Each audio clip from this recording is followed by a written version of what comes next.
Hello po sa lahat ng mga nag-add friend sa akin or nag-send ng friend request. Nakikiusap po ako na please click the follow blue button na lang po. Kasi hindi na po ako maka-accept ng mga friend request, diba? Kung umabot na tayo ng 5,000 friends ay hindi na po tayo maka-add friend or maka-accept friend request. Kaya sana yung follow na lang po ang i-click ninyo mga idol. Asahan ninyo na mag-follow back talaga ako sa inyo. So yun din ang gagawin ninyo. Kung aabot na kayo ng 5,000 followers ay kailangan na hindi na tayo mag-add friend.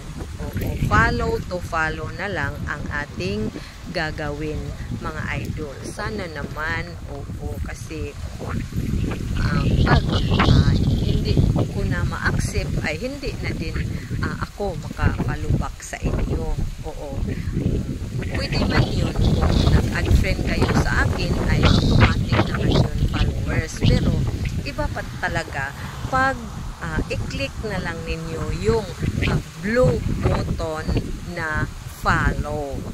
Sana nakatulong at